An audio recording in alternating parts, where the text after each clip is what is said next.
Ethan Garbers has signed for the Madrid Bravos for the 2026 EFA season.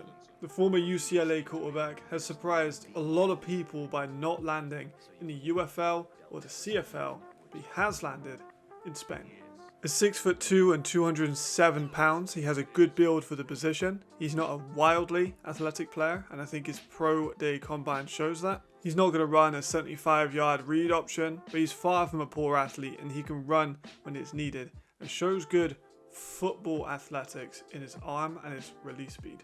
Getting into the tape is important to start with the flexibility in offensive schemes. At UCLA, he was under Eric Bieniemy, a well-known offensive mind. During this time, he was under center, in the gun, he ran option plays and play actions, he attacked the sideline and also the middle of the field. I think this puts him in rare company, as there are not a lot of QBs historically that have been able to do this in Europe, let alone at only 23 years old.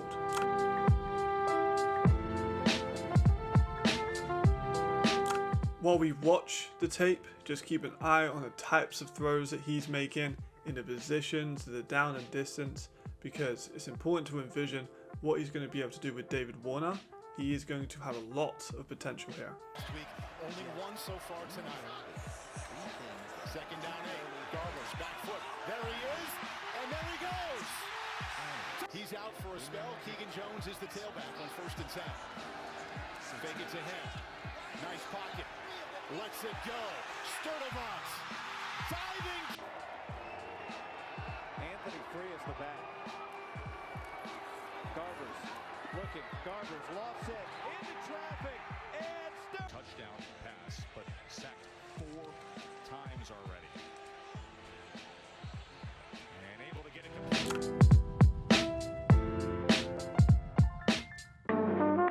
1% throws are a term that I've used of just throws that not a lot of quarterbacks can make. However, this is broken into many different areas that I have loved seeing flashes of in his last college season. Honestly, some of these throws have got me fired up, and I'm really excited to see him play in person in Madrid.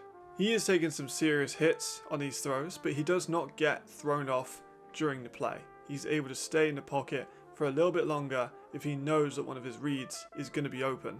Sure, there is a durability factor to this, and it was also due to a poor offensive line, but in Europe, I think it'll be a strong point if he has a receiver that he can trust in the offense. One of my favorite aspects of Garbers is his off-platform throws. His mechanics are tight and he can find his spots really well. The ball has zip and it doesn't ever lose gas even when he's off of platform. These are the kind of throws that a lot of fans will overlook because the best quarterbacks make it look easy, but you know when a quarterback can't do it because it really sticks out. I always feel like off platform, off your back foot or running left or right, if you're able to make these plays consistently and effectively, it takes you from a good to potentially an all-star level quarterback. I mentioned it a second ago, but he can put the balls on a line when he needs to. Off platform or static in the pocket, he has some velocity on the ball. His deep balls to the sideline have been a joy to watch. When he winds up, you just get that feeling that a big play is incoming.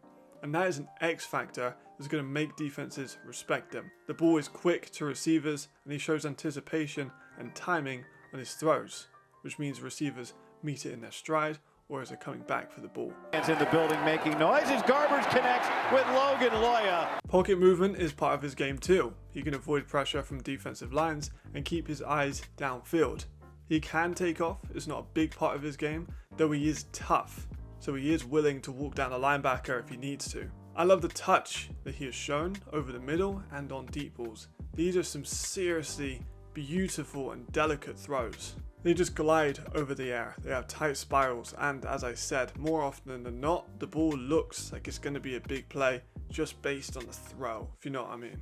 Garbers, plenty of time, with touch, and there is the tight end, Monteval. There are some instances of him waiting too long in the pocket and trying to be a hero, ignoring easy reads to go for a big play. Hero ball is an extremely fine line. Either you're a player making the most amazing throws or a player trying too hard and costing his team the game. As Ethan Garbers is managing things well, dealing with the pressure, brought down straight. He is 90% of the time the guy making amazing throws, but there is a very evident 10% that could be very dangerous when he doesn't have the same receiver quality in Europe as he did in the UCLA.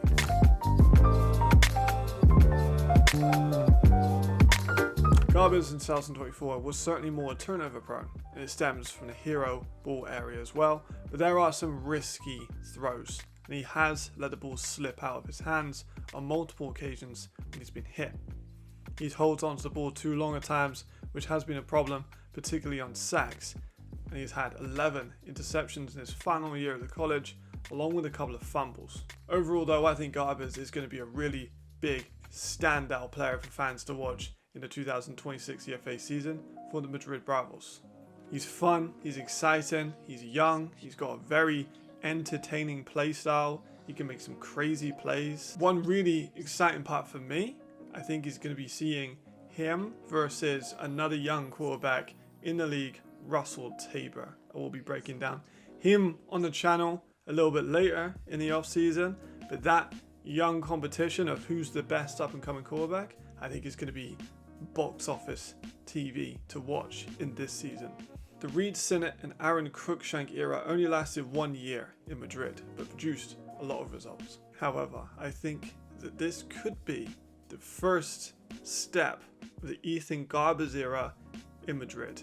I am really excited for his development under Coach Warner with this Madrid Bravos staff. It's going to be really exciting. You've got to watch the Madrid Bravos offense this year. It'll be very different, but equally as fun. Thank you guys for tuning in to this evaluation. I've been Matt Bressington. I'll see you next time. Thank you and goodbye.